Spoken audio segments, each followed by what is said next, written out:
Warahmatullahi wabarakatuh. Innal hamdalillah nahmaduhu wa nasta'inuhu wa nastaghfiruh wa na'udzu billahi min sururi anfusina wa min sayyiati a'malina may yahdihillahu fala mudhillalah wa may yudlilhu fala hadiyalah. Asyhadu an la ilaha illallah wahdahu la syarikalah wa asyhadu anna Muhammadan abduhu wa rasuluhu la nabiyya wa la rasula ba'dah.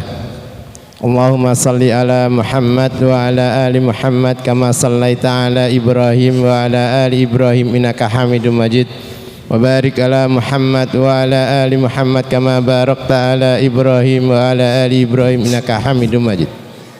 Qala Allah ta'ala fi kitabil karim, ya ayyuhalladzina amanu taqullaha haqqa tuqatih wa la tamutunna illa wa antum muslimun. Wa qala ya ayyuhalladzina amanu taqullaha wa qulu qawlan sadida yuslih lakum a'malakum wa yaghfir lakum dhunubakum wa may yuti'illaha wa rasulahu faqad faza fawzan 'azima. Amma ba'du, fa inna astaqal hadithi kitabullah wa khairul hadi hadi Muhammadin sallallahu alaihi wasallam wa syarrul umuri muhdatsatuha wa kullu muhdatsatin bid'ah wa kullu bid'atin dhalalah wa kullu dhalalatin finnar. Alhamdulillah, marilah kita panjatkan rasa puja dan puji syukur kehadirat Allah Subhanahu wa taala yang mana pada malam hari ini kita masih diberi nikmat yang banyak, nikmat zahir, nikmat batin yang tidak bisa kita hitung berapa nilainya. Maka wajib kita syukuri karena Allah begitu murahnya. Bapak-bapak dan ibu-ibu, salawat serta salam marilah kita tetap haturkan kepada Nabiullah Muhammad sallallahu alaihi wasallam beserta keluarganya, para sahabatnya dan orang-orang yang senantiasa istiqomah di jalan Rasulullah sallallahu alaihi wasallam pada sampai hari akhir nanti. Bapak dan ibu-ibu, pada malam hari ini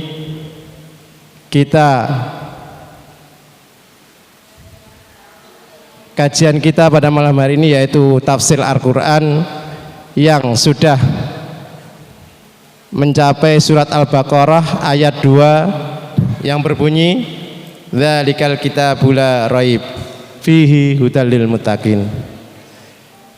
Bagaimana yang telah disampaikan kemarin oleh Ustadz Anas yang begitu panjang lebar tentang dzalikal kitabul la raiba fihi ini. Langsung saja karena waktu yang sangat singkat, maka saya serahkan waktu dan tempat kepada Ustadz Anas. Monggo Ustadz. Bismillahirrahmanirrahim. Assalamualaikum warahmatullahi wabarakatuh. Innal hamdalillah wa bihi nasta'inu ala umuri dunya waddin. Wassalatu wassalamu ala nabiyyina Muhammad wa ala alihi wa ashabihi wa man tabi'ahum bi ihsanin ila yaumiddin. Rabbi shrah li sadri wa yassir li amri wa hlul 'uqdatam min lisani yafqahu qawli. Rabbana zidna ilman warzuqna fahman. Allahumma inna nas'aluka ilman nafi'an wa rizqan thayyiban wa amalan mutaqabbala wa shifaan min kulli da' wa na'udzubika min ilmin la yanfa' wa min qalbin la yakhsha wa min nafsin la tashba wa min da'watin la yustajabu laha. Allahumma anfa'na bima 'allamtana wa 'allimna ma yanfa'una wa zidna ilman. Allahumma ya muallima al-anbiya 'allimna wa ya mufahimal anbiya fahimna. Amma ba'du, jamaah sekalian yang dimuliakan Allah Subhanahu wa taala, kita sampai pada ayat yang kedua, sampai pada la raiba fih, dan kita akan membahas tentang hudan lil muttaqin. Bahwa Al-Qur'an sebagaimana para mufassirin kebanyakan mereka menerjemahkan Alkitab di sini adalah Al-Qur'an yang tidak menerima keraguan di dalamnya. Hudan lil muttaqin, akan menjadi petunjuk bagi orang-orang yang bertakwa. Al-hidayah naw'ani, hidayah itu ada dua.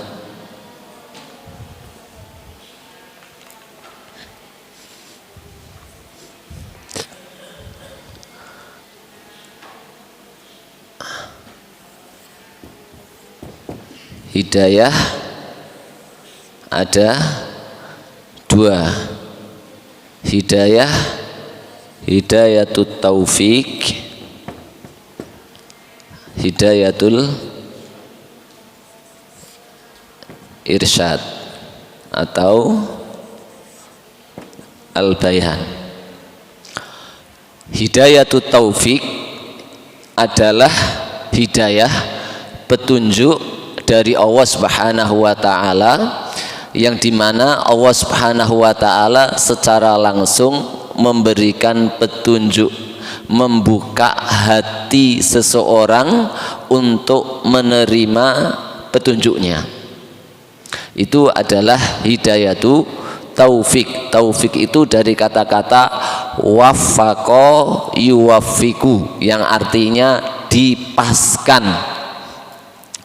Orang ketika dipaskan dengan hidayah Allah, maka Allah akan menjadikan dia pas berjalan di atas Al-Quran dan As-Sunnah sesuai yang dikehendaki oleh Allah Subhanahu wa ta'ala. Namanya hidayatut taufik, pemberian Allah Subhanahu wa ta'ala. Dan dalam hal ini tidak ada yang bisa memberi kecuali hanya Allah Subhanahu wa ta'ala. Tidak itu para mubalik, tidak itu para ulama, atau tidak itu para nabi dan rasul. Hanya Allah Subhanahu wa ta'ala saja yang bisa memberikan hidayah taufik. Makanya Allah Subhanahu wa ta'ala berfirman kepada Nabi Muhammad yang ketika saat itu menyesali meninggalnya pamannya Abu Talib yang selalu membelanya.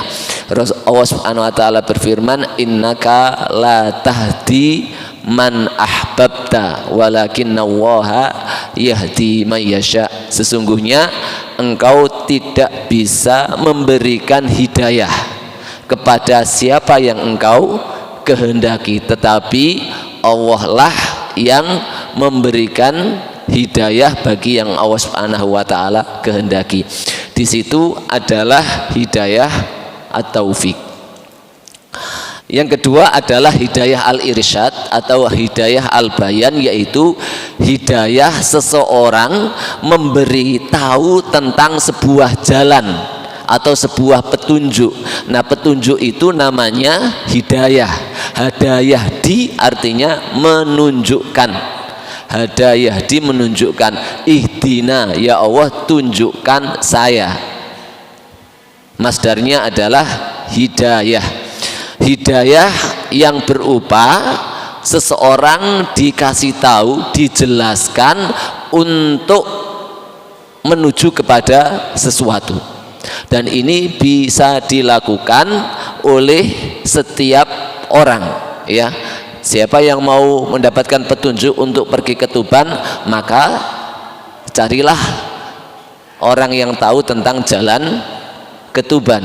Siapa yang ingin ke surga, maka carilah para alim ulama yang mereka tahu bagaimana jalan menuju surga. Tetapi hidayah mereka, petunjuk mereka adalah petunjuk menunjukkan jalan saja.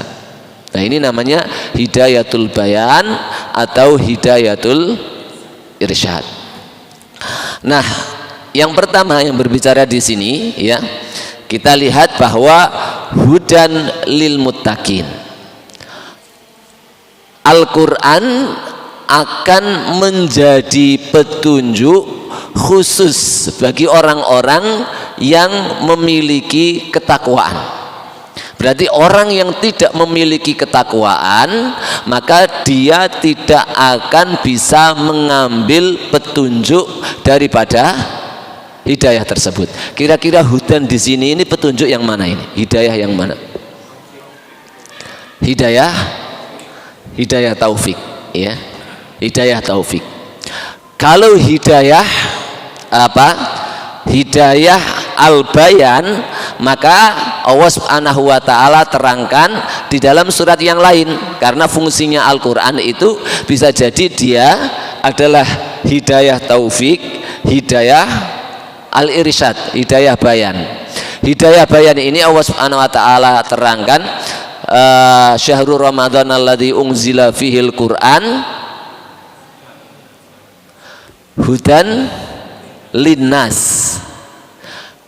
Al-Quran itu sebagai petunjuk linnas, kepada semua manusia. Petunjuk apa maksudnya? Dia memberikan petunjuk, dia sebagai hujjah di hadapan Allah Subhanahu wa taala kelak, bahwa sudah ada petunjuk yang menunjukkan mereka kepada sebuah jalan untuk selamat dari neraka, untuk mendapatkan surga. Hudal linnas wa bayyinatin minal huda.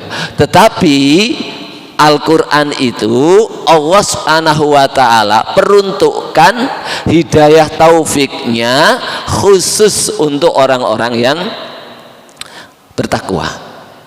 Makanya di dalam tafsir Ibnu Katsir, ya, di dalam tahdzib tafsir Ibnu Katsir di Misbahul Munir itu, di sana ditulis sebuah judul Ikhtisasul Hidayah lil Muttaqin, bahwa Al-Qur'an ini itu dikhususkan oleh Allah Subhanahu wa taala akan menjadi petunjuk bagi orang-orang yang bertakwa. Maka siapapun, baik orang yang KTP-nya Islam atau KTP-nya bukan Islam, ketika dia tidak memenuhi syarat untuk mendapatkan hidayah taufik yang berupa ketakwaan, maka dia tidak akan mengambil manfaat dari petunjuk-petunjuk yang ada di dalam Al-Quran. Bahkan Al-Quran itu akan menjadi hujjah alaihi, hujjah yang akan menyerang dirinya, karena dia posisinya sebagai hidayatul bayan, sudah dijelaskan, sudah ada penjelasan, tetapi dia tidak mengikutinya, maka Al-Quran itu akan berbalik nanti ketika di akhirat menyerang untuk memasukkan dirinya ke dalam neraka, dan mereka tidak punya alasan lagi karena sudah ada hidayatul bayan. Maka sejauh apa ketakwaan kita kepada Allah Subhanahu wa taala, maka sejauh itu pula kita akan mengambil petunjuk dan mengambil manfaat daripada Al-Quran. Bahkan Allah Subhanahu wa taala, ya, banyak sekali di ayat-ayat itu seakan-akan menjadikan bahwa fahamnya seseorang terhadap Al-Quran atau intifa, mengambil manfaat dari Al-Quran itu dikorelasikan atau dikaitkan dengan sebuah ketakwaan. Ya ayyuhalladzina amanu in tattaqullah yaj'al lakum furqana. Wa min asma'il Qur'an, di antara nama-nama Al-Qur'an adalah Al-Furqan, pembeda. Al-Qur'an ini tidak akan menjadi pembeda. Al-Qur'an ini tidak akan mampu menunjukkan kita di tengah-tengah kebingungan kita terhadap setiap lini perkara kehidupan, kecuali kita intattaqullah, jika kamu mau takwa kepada Allah. Di ayat yang lain Allah Subhanahu wa taala mengatakan wattaqullah, dan bertakwalah kepada Allah Subhanahu wa taala. Apa hasilnya? Wa yu'allimukumullah, maka Allah Subhanahu wa taala akan mengajarkan kepada kalian. Nah, ini Al-Quran. Di ayat yang lainnya juga Allah Subhanahu wa taala juga berfirman, wa nunazzilu minal qur'ani ma huwa shifaun, dan kami turunkan Al-Quran, di antara fungsinya adalah dia sebagai obat, shifaun wa rahmatun, dan sebagai rahmat untuk siapa? Lil mu'minin. hanya untuk orang-orang yang memiliki keimanan, hanya untuk orang-orang yang memiliki ketakwaan.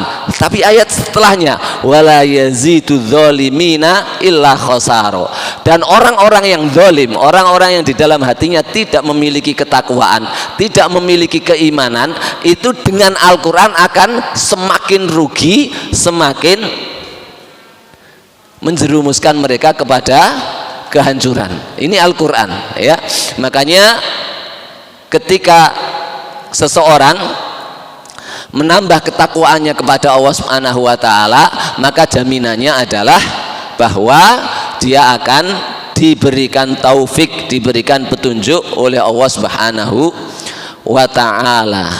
Lil muttaqin, apa itu lil muttaqin? Apa itu takwa? Para ulama banyak sekali mengatakan tentang makna takwa ini, ya. Di antara mereka ada yang mengatakan bahwa antaj'al bainaka wa baina sukhtillah wiqayah. Engkau menjadikan antara dirimu dan kemurkaan Allah al-wiqayah, sebuah penjaga. Allah Subhanahu wa taala, ya, memberikan iqab. Penjaga dari iqab itu apa? Itulah ketakwaan. Di antaranya pengertiannya ijtinabul maharim wamtithalul awamir, melaksanakan seluruh perintah-perintah dan mencegah dari seluruh larangan. Ada sahabat Ali bin Abi Thalib mengartikan dengan pengertian apa itu takwa. Takwa adalah al-khaufu bil jalil, takut kepada Allah Subhanahu wa taala yang maha agung. Wal istidatu liyaumir rahil, dan mempersiapkan diri untuk menghadapi perjalanan panjang menuju Allah Subhanahu wa taala. Ada sahabat Umar ibnul Khattab dengan sahabat yang lainnya, ketika Umar ibnul Khattab bertanya kepada sahabat itu, wahai sahabat, apa itu yang dimaksud dengan takwa? Maka sahabat itu kemudian menjawab bahwa, wahai Umar, jika ingin tahu tentang takwa, maka engkau berjalan di sebuah jalan yang jalan itu banyak sekali ranjau-ranjau, duri-duri dan lubang-lubang. Kiranya apa yang akan kamu lakukan ketika kamu berjalan di jalan tersebut? Maka Umar menjawab, maka saya akan betul-betul hati-hati, selangkah demi selangkah, pilih-pilih mana tempat yang harus saya injak.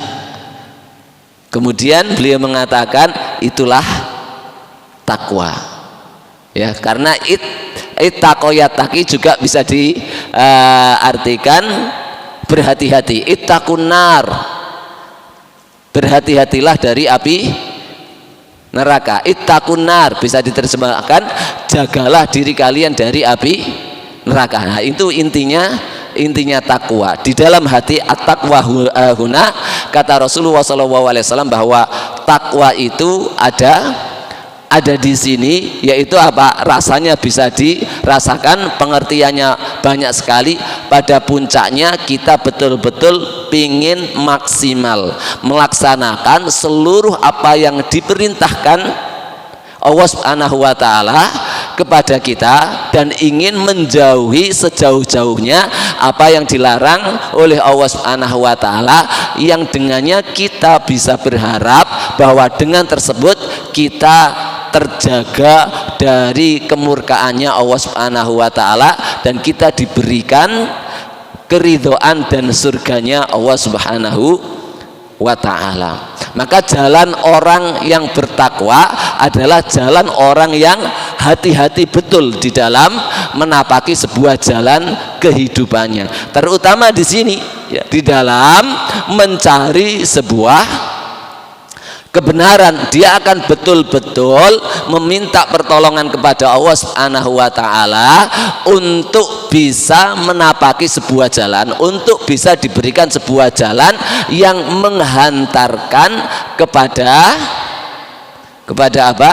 Kepada Allah Subhanahu wa taala, kepada keridhaan Allah Subhanahu wa taala. Dengan itulah maka Al-Qur'an ini akan bisa menjadi petunjuk bagi kita.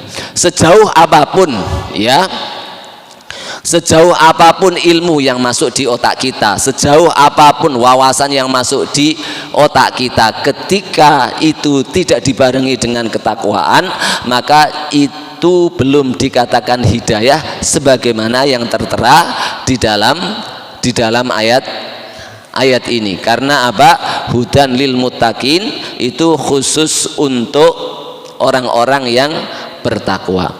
Kemudian setelah itu, setelah ayat ini, ayat yang ketiga, Allah Subhanahu wa taala menyebutkan ciri-ciri orang yang bertakwa. Karena konteks Al-Qur'an ini ya, dari Al-Fatihah ya, kita meminta setelah kita memuji kepada Allah sampai inti permintaan kita kepada Allah Subhanahu wa taala, ihdinas siratal mustaqim, ya Allah tunjukkanlah saya jalan yang lurus. Kalau di sholat kita baca terus ini, ihdinas siratal mustaqim, ihdinas siratal mustaqim. Apa itu siratal mustaqim? Ya dzalikal kitab, ya Al-Qur'an itu. Maka diantara rahasianya kenapa setelah kita membaca Al-Fatihah itu membaca surat-surat, wairil maghdubi alaihim waladzolin, setelah itu kita membaca. Nah itu jawaban, salah satu jawaban Allah Subhanahu wa taala diberikan atau dikabulkannya doa kita berupa ihdinas siratal mustaqim, karena di saat itu Allah langsung menjawab terhadap permintaan kita ini, hadzali abdi wali abdi masalah, ini bagi hambaku dan apa yang diminta oleh hambaku aku penuhi. Setelah hamba selesai berdoa waladzolin, disakasikanlah sebuah petunjuk. Orang mukmin minta petunjuk bukan jalan orang-orang yang engkau beri nikmat kepada mereka. Langsung Allah terangkan dari ayat 1 sampai ayat 5. Alif lam mim dzalikal kitabul la raiba fihi hudal lil muttaqin. Siapa? Alladzina an'amta alaihim, yaitu alladzina yu'minuna bil ghaib wa yuqimuna shalah wa mimma razaqnahum yunfikun walladzina yu'minuna bima unzila ilaika wa ma unzila min qablik wa bil akhirati hum yuqinun ulaika ala hudam mir rabbihim. Ihdinas siratal mustaqim siratal ladzina an'amta alaihim ulaika ala hudam mir rabbihim wa ulaika humul muflihun. Ini sirat an'amta alaihim. Kemudian setelah itu Allah Subhanahu wa taala tunjukkan jalan yang kedua, yaitu innalladzina kafaru sawaun alaihim a'andartahum am lam tungdirhum la yu'minun. Jalannya orang-orang antara orang-orang yang dimarahi dan orang-orang yang sesat ya. Makanya setelah cerita orang kafir langsung disebutkan cerita orang munafik, wa minan nasi may yaqulu amanna billahi wa bil yaumil akhir wa ma hum bimu'minin. Setelah orang munafik diceritakan lagi tentang orang-orang Yahudi di dalam surat Al-Baqarah yang melambangkan bahwa jalan al-maghdub alaihim waladzolin itu jalannya yang akan diterangkan di dalam surat-surat Al-Baqarah ataupun surat-surat yang lainnya. Makanya kadang inilah diantara pentingnya apa? Bahasa Arab. Kita bisa bahasa Arab, dikasih Allah petunjuk, setelah kita meminta kemudian kita paham, oh inilah petunjuknya Allah Subhanahu wa taala setelah saya meminta. Nah ini kan kalau kita, hati kita betul-betul mencari petunjuk kan, hati kita ini terusik. Kalau nggak bisa bahasa Arab, saya gak iso bahasa Arab yang menjadikan saya ini kurang paham Al-Quran. Waladzolin amin, sampai Al-Fatihah kita paham. Ya Allah berilah petunjuk, yaitu petunjuknya jalan-jalan orang yang engkau beri nikmat atas mereka, dan bukan jalannya orang-orang yang engkau murkai, dan bukan jalannya orang-orang yang sesat. Sampai di sini kita paham. Karena kita paham, kita menunggu petunjuknya Allah. Setelah itu imam baca surat. Setelah baca surat, paham enggak kita? Kita ternyata belum paham. Bagi kita yang betul-betul mencari hidayah Allah kan selalu akan gregetan istilahnya. Kalau boleh marah, kita akan marah pada diri kita sendiri. Oh, ternyata penghalang-penghalang saya ini diantaranya adalah saya kurang bisa bahasa Arab. Oke lah, kalau gitu saya tak rajin belajar bahasa Arab.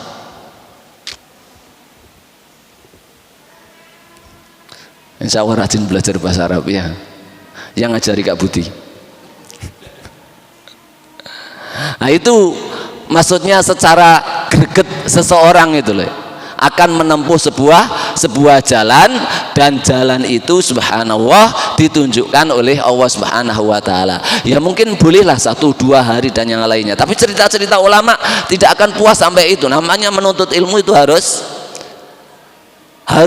sempurna, harus betul-betul sekali menuntut ilmu sudah totalitas. Apalagi sekarang subhanallah wasail atau perantara untuk menuntut ilmu luar biasa sekali. Lewat HP kita melakukan apa saja, atau kita sambil jualan, kalau kita sambil kerja juga bisa untuk belajar bahasa Arab kalau ada semangat. Taib, kita membahas pada ayat berikutnya, yaitu ciri-ciri orang yang bertakwa. Alladzina yu'minuna bil ghaib.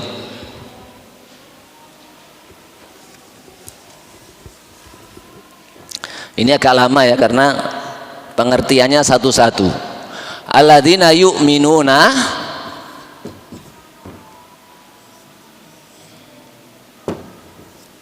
al-iman. Apa itu al-iman? Al-iman percaya atau ngandel ya. Dalam pengertian bahasanya al-iman adalah at-tasdiq. At-tasdiq itu membenarkan atau mempercayai. Secara istilah al-iman adalah at-tasdiqu bil qalbi wal qawlu bil lisan wal amalu bil arkan atau bil jawari. Dan ini Ahlussunnah wal Jamaah yang mengartikan begitu. Membenarkan, mempercayai dengan hati, mengucapkan dengan lisan, dan mengamalkan dengan anggota badan. Dan tidak boleh dipisahkan. Kalau dipisahkan, maka dia tidak masuk kepada sebuah keimanan ya. Orang yang kemudian mengaku bahwa dia beriman tapi tanpa amal, maka imannya tidak bisa diakui. Kenapa? Karena sebagaimana orang munafik, langsung dijawab oleh Allah Subhanahu wa taala, wa minan nasi may yaqulu amanna billahi wa bil yaumil akhir wa ma hum bimu'minin.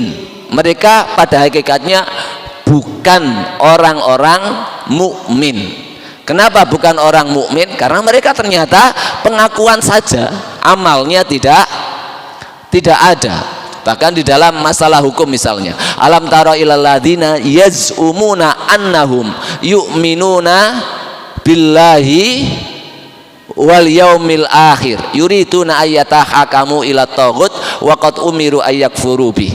Tidakkah kamu melihat orang yang mengaku-ngaku mereka beriman kepada Allah dan hari akhir, padahal mereka ingin berhukum dengan selain Al-Quran dan As-Sunnah. Dia mengaku beriman tetapi menolak Al-Quran dan As-Sunnah. Apakah ini yang disebut iman? Tidak, Allah tidak menginginkan. Apa iman itu? Allah jelaskan, wal asri innal insana lafi khusrin illal ladzina amanu. Tidak cukup amanu saja. Amanu secara bahasa illal ladzina amanu wa amilus sholihat wa tawasau bil haq wa tawasau bis sabr. Ada di antara ulama yang lain menerjemahkan bahwa apa itu iman? Al-iman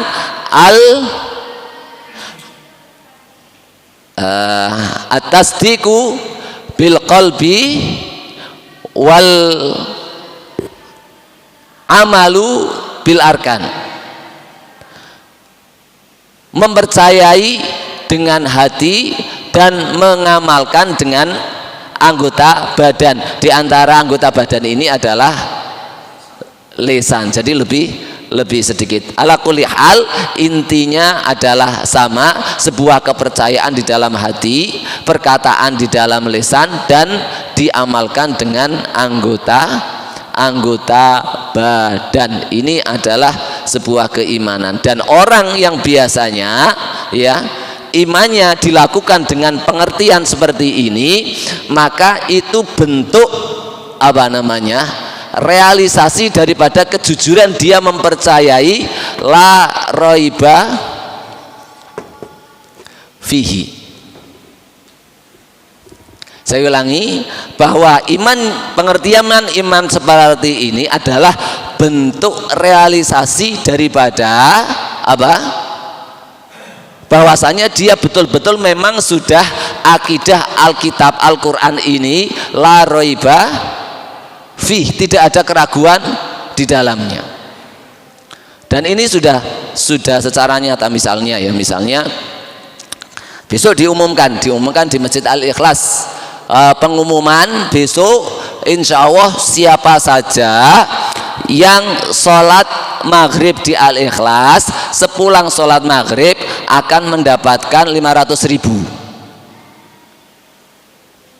Nah, kira-kira ada yang datang ke sini?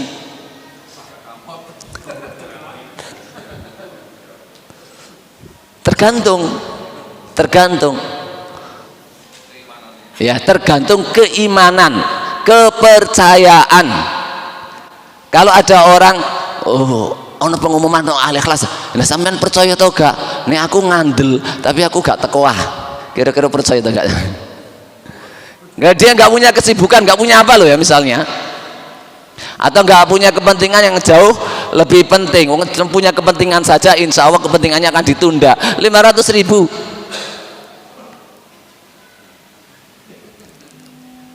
Atau kebiasaan saja lah, kebiasaan pokoknya setiap selesai sholat yang jamaah di sini kasih 10.000 saja. Setiap selesai sholat, insya Allah tanpa diundang, tanpa adzan pun masjid ini akan gak kamot. Perlu dijajah. Nah, imannya para sahabat itu terhadap Al-Quran, terhadap As-Sunnah itu bagaikan mereka zahir. Iman terhadap ghaib juga sebagaimana zahir. Kalau Allah bilang surga kayak begini, sudah membayangkan bagaimana seorang sahabat ketika di perang perang Uhud ya, atau perang Badar itu, ketika Rasulullah SAW bersabda, sesungguhnya jarak antara kalian dan surga adalah musuh kalian, yaitu orang kafir, menebas leher kalian. Kemudian sahabat itu masih membawa kurma, masih menikmati kurma sebagai bekal agar kuat. Kemudian ketika mendengar sabda Rasulullah SAW seperti itu, maka kemudian dia mengatakan, lain akulu hadhihi tamarat, kalau seandainya saya harus menghabiskan kurma ini, betapa lamanya saya harus hidup untuk mendapatkan bidadari, untuk mendapatkan surga seperti itu. Langsung dibuang. Nah, kita semua ini kan diiming-imingi bidadari, turunnya sing ngorok. Siapa yang tahajudnya, qiyamul lailnya semangat terus, bahkan ada salafus soleh itu ya, saking semangatnya tahajud ketiduran dalam sujud, masya Allah ya, saking panjangnya ya, ketiduran dalam sujud. Nah, ketiduran dalam sujud itu ada bidadari turun. Ketika bidadari turun itu langsung ditendang oleh bidadari sampai dia geblak. Kamu ini, saya nunggu lama-lama kamu malah tidur di sini. Masya Allah, sudah ditunggu bidadari kayak begini. Itu karomah yang diberikan Allah Subhanahu wa Ta'ala. Nah, inilah ya keimanan ya yang diartikan oleh para ulama, realisasi daripada la raiba la raiba fi. Termasuk kemarin yang saya ceritakan tentang kisah Abu Bakar ketika mendengar surat Ar-Rum, apa, alif lam mim ghulibatir rum fi adnal ardi wa hum min ba'di ghalabihim sayaglibun, kemudian berani langsung totohan dengan orang kafir karena saking percayanya, saking berimannya kepada Al-Qur'an. Alladzina yu'minuna bil ghaib. Al ghaib, apa itu ghaib? Ghaib, ghaib itu bukan ghairu maujud, ya. Ghaib itu bukan ghairu maujud. Ghairu maujud itu tidak ada, dan ghaib itu bukan tidak ada, ya. Ghaib itu adalah kullu ma ghaba an ru'yatina au an ru'yatin nas. Segala sesuatu yang tidak bisa dilihat oleh kita itu ghaib. Makanya di sini ada namanya ghaib hakiki, ada namanya ghaib nisbi. Ghaib hakiki itu ghaib sebenarnya. Ghaib nisbi itu ghaib yang dinisbahkan. Contoh ghaib nisbi ini, apa, uangnya Kak Budi hilang, uangnya Kak Budi hilang. Nah, uang bagi Kak Budi ini hari ini ghaib enggak? Ghaib. Terus ketemu Kak Wafik, Kak Wafik diam saja. Nah, diam saja karena belum ketemu Kak Budi. Nah, uang ini bagi Kak Wafik ghaib bukan? Bukan. Maka ini kalau dinisbahkan uang ini kepada Kak Budi maka dia ghaib. Tapi kalau dinisbahkan kepada Kak Wafik, dikembalikan kepada Kak Wafik, maka uang ini bukan ghaib, ya. Begitu juga keimanan kita, ada ghaib secara apa, hakiki, yaitu Allah Subhanahu wa ta'ala, malaikat dan yang lainnya yang tidak Allah Subhanahu wa ta'ala tampakkan kepada kita. Tetapi ada ghaib nisbi. Contohnya seperti ini, kalau misalnya kita ini datang ke apa, ke dukun, ya, ke dukun karena uangnya Kak Budi tadi hilang, ya. Oh, hilang ini dicolong sopo? Akhirnya tanya ke dukun.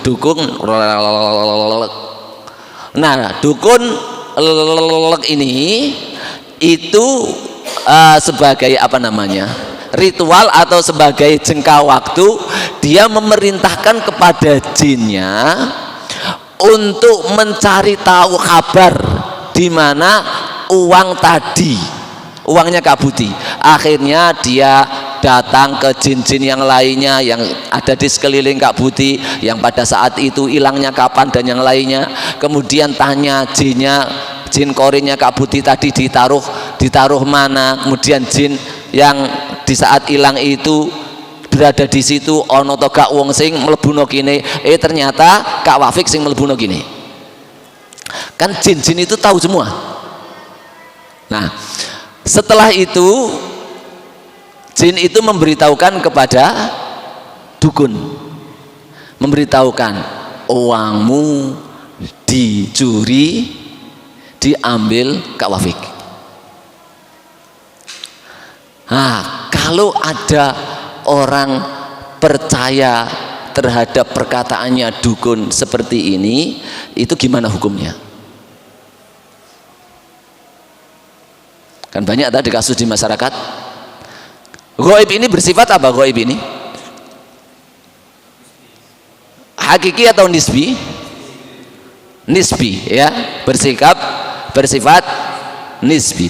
Kalau ada orang kemudian percaya sama dukun seperti itu, apa hukumnya? Hukumnya kafir, tapi kafirnya kufron asghar. Kafirnya kafir kecil yang tidak mengeluarkan seseorang itu terhadap atau dari Islam, karena Rasulullah SAW bersabda begini, siapa yang mendatangi dukun kemudian mempercayai apa yang dia katakan, maka telah kafir terhadap apa yang datang bersama Muhammad.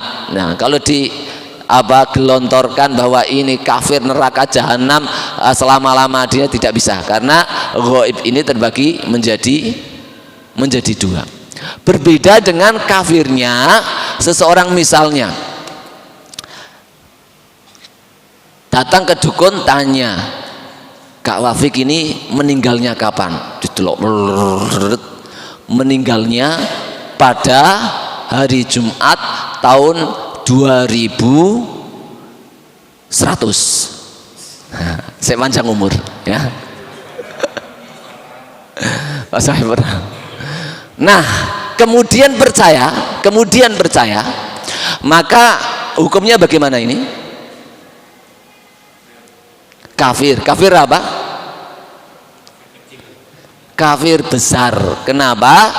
Karena ghaibnya bukan ghaib nisbi, ghaibnya ghaib hakiki yang tidak akan mungkin ada yang tahu kecuali hanya Allah Subhanahu wa ta'ala. Jadi bisa dibedakan, walaupun dua-duanya itu sama-sama kafir, tapi satunya kafir akbar, satunya kafir asghar. Tetapi yang di sini adalah berbicara tentang al-ghaib al-hakiki, alladzina yu'minuna bil ghaib billahi wa malaikatihi wa kutubihi wa rusulihi wal yaumil akhir. Itu adalah al-ghaib. Dan al-ghaib, al-imanu bil ghaib, ini adalah pondasi daripada seluruh amalan-amalan di dalam Al-Quran atau amalan-amalan yang akan disebutkan. Wa yuqimunas shalah wa mimma razaqnahum yunfikun. Orang tidak akan mendirikan sholat, orang tidak akan mau berinfak, orang tidak akan melakukan kebaikan-kebaikan kecuali karena keimanan dia terhadap yang gaib, kepada Allah, kepada Rasul, kepada para malaikat, kepada surga, kepada neraka, dan yang lain-lainnya yang bersifat gaib. Wa alam bishawab. Sudah dan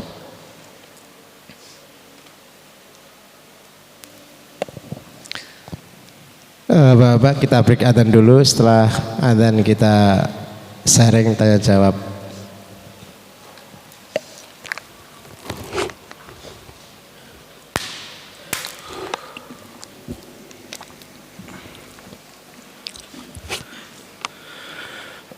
Allahu Akbar, Allahu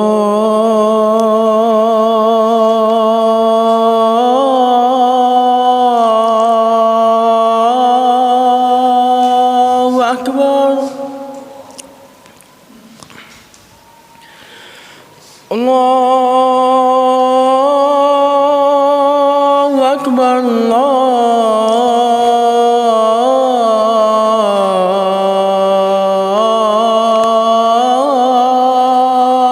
Akbar,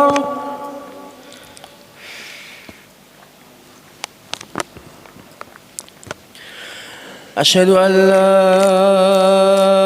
ilaha illallah.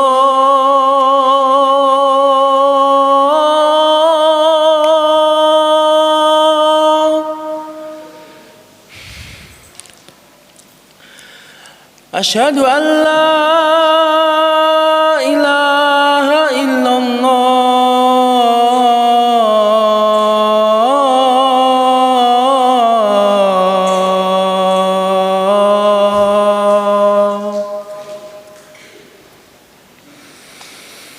Asyhadu anna Muhammadar Rasulullah.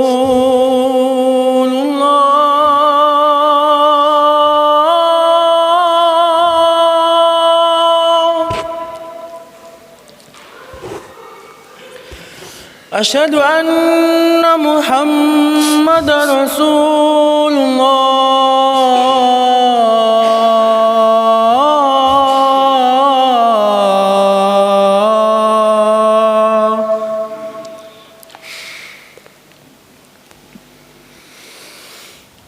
حي على الصلاة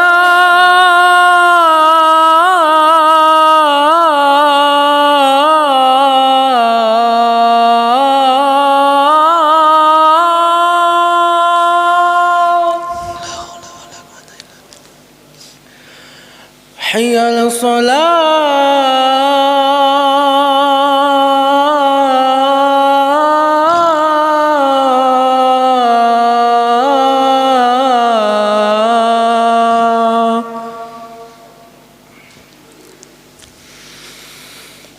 حي على الفلاح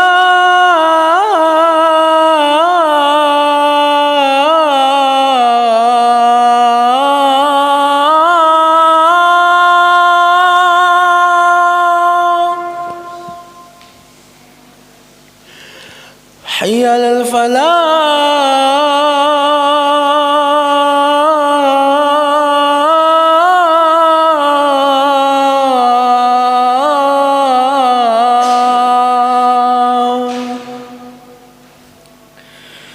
الله أكبر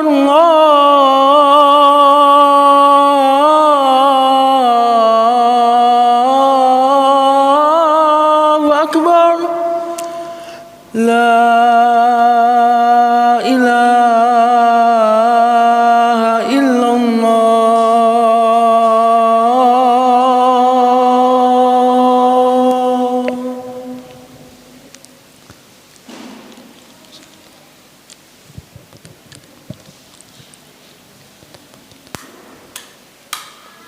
Bismillah, saya buka kembali. Monggo Bapak yang ingin bertanya tentang ayat kedua, alladzina yu'minuna bil ghaib, tentang keimanan dan tentang al-ghaib. Monggo.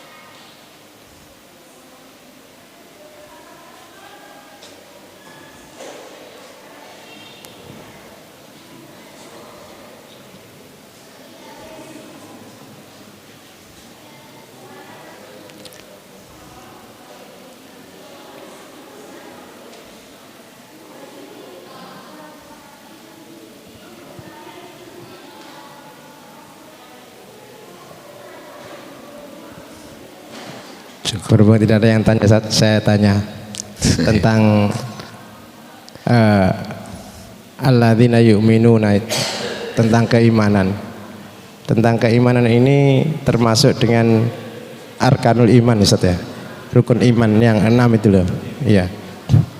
Nah, kita sudah percaya pada kitab-kitab Allah, malaikat-malaikat Allah, rasul-rasul Allah, percaya adanya hari akhir dan takdir baik dan buruk.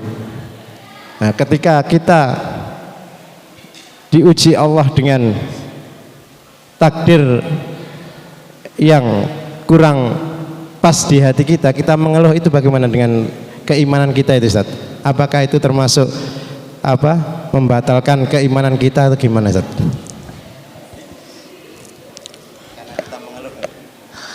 Ketika seseorang mengeluh dengan keluhan manusiawi yang wajar, maka itu sesuatu yang bisa ditoleransi. Tetapi ketika keluhan itu sampai pada keluhan penolakan atau ketidakterimaan, maka itu bisa mengganggu daripada keimanan kita.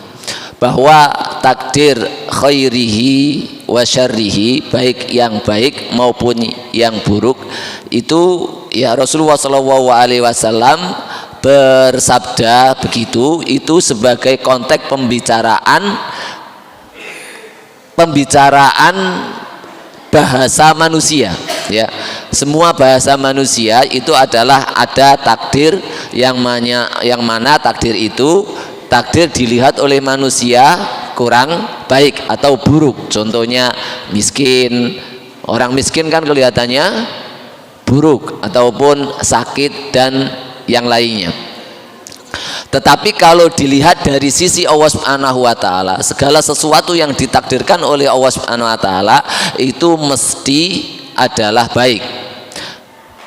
Allah menciptakan segala sesuatu itu mesti seimbang dan ada ada lawannya. Ya, kita tidak akan mungkin merasakan manis kalau tidak ada pembandingnya pahit.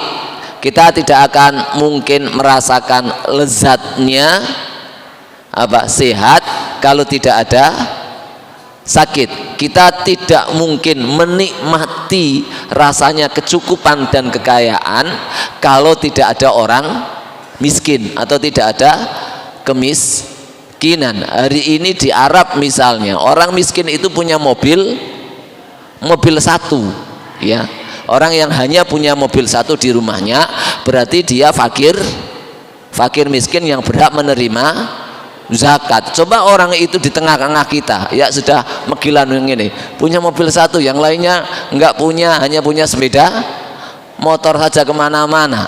Padahal di sana fakir miskin. Dia mengaku di sana takdirnya jelek sekali karena bandingannya punya mobil 5, 10. Kalau di sini mengaku takdirnya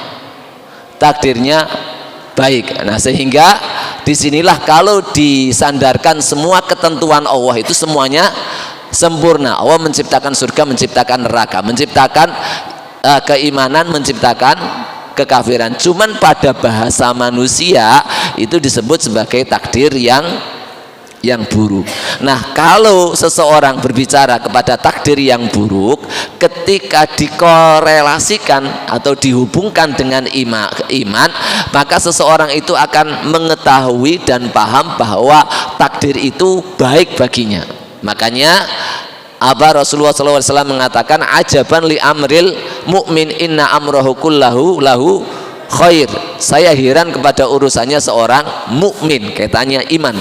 Saya heran kepada urusannya seorang mukmin. In asobathu sarra syakara fakana khairun lah. Kalau ditimpa nikmat dia bersyukur, itu baik baginya.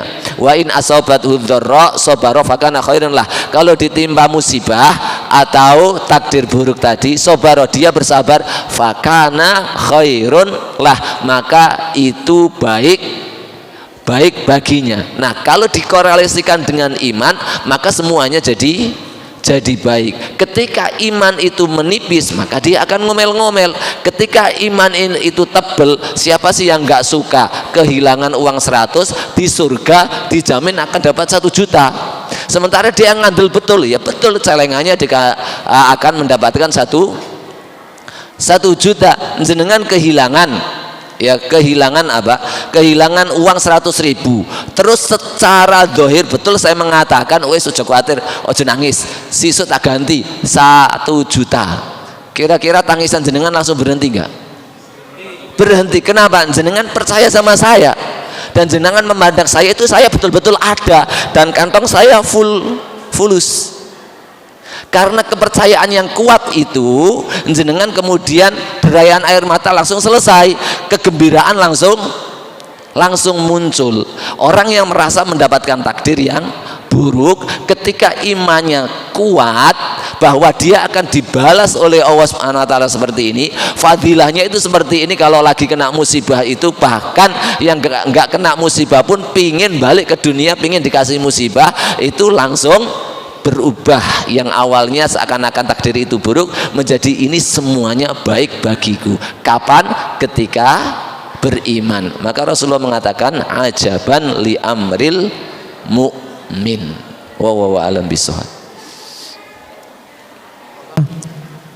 Bapak, monggo. Ada yang tanya dari rumah. Dari Kak Iqbal Muhammad bertanya, yang dimaksud syirik yang bisa menghapuskan semua amalan dari awal dia balik, itu contohnya apa? Syirik ada dua, yaitu syirik akbar sama syirik asghar. Syirik akbar inilah yang mampu menghapus seluruh amalan. Syirik itu dari kata-kata apa? Syirik itu dari kata-kata asyraka yusyriku, isyrok. Syirkan itu tandingan, asyraka yusyriku menjadikan seseorang itu tandingannya Allah.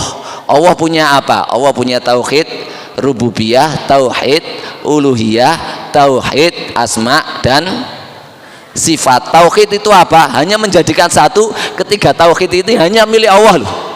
Yang menciptakan itu hanya Allah. Kalau ada orang berkeyakinan ada pencipta selain Allah, berarti dia syirik. Syirik apa? Syirik akbar. Batal semua pelakunya. Kalau ada yang berkeyakinan ada yang bisa menghidupkan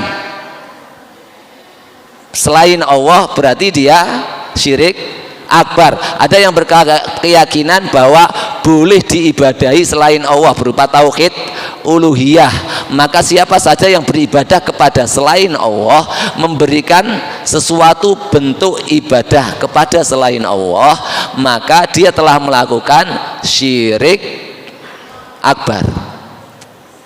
Nah, syirik asghar apa contohnya? Riya. Ini tidak membatalkan semua amalan, tetapi membatalkan amalan yang sedang dikerjakan. Riya ini dikatakan syirik asghar. Kenapa? Karena dia ya sholatnya, misalnya kalau sholat ya atau infak, sholatnya itu sholatnya dia nyembah siapa? Nah, nyembah orang, nyembah selain Allah atau nyembah Allah? Nyembah Allah subhanahu wa ta'ala, tetapi tujuannya agar dicap jempol sama calon mertua atau calon yang kedua. Nah, ini namanya apa? Syirik. Dia menyertakan ya, tadi menyertakan, ternyata harusnya niatan itu hanya untuk Allah, dia sertakan niatan itu untuk yang lainnya. Tetapi hakikat dia ibadah, hakikat dia apa? Menyembah, itu dia nyembah Allah, bukan nyembah batu, bukan nyembah itu, tetapi menyembah Allah, tetapi tujuannya agar supaya dilihat oleh orang, namanya riya. Wallahu a'lam bishawab.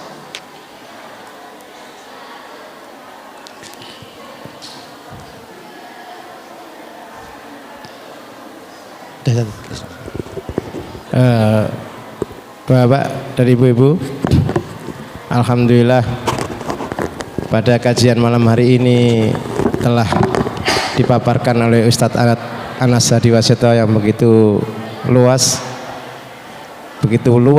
ilmu Allah. Dari ayat 2 saja belum rampung, maka itulah tanda kebesaran Allah yang ditunjukkan kepada kita di dalam kitab Al-Quran ini. Bapak dan ibu-ibu, sebelum acara taklim malam hari ini kita tutup, marilah kita tutup dengan bacaan hamdalah dan doa kafaratul majlis. Alhamdulillah, subhanakallahumma bihamdika asyhadu an la ilaha illa anta astaghfiruka wa atubu ilaih. Dari saya pembawa acara, kalau ada kata-kata yang kurang berkenan ataupun perbuatan yang kurang berkenan, saya mohon maaf kepada bapak dan ibu. Dari saya, assalamualaikum warahmatullahi wabarakatuh.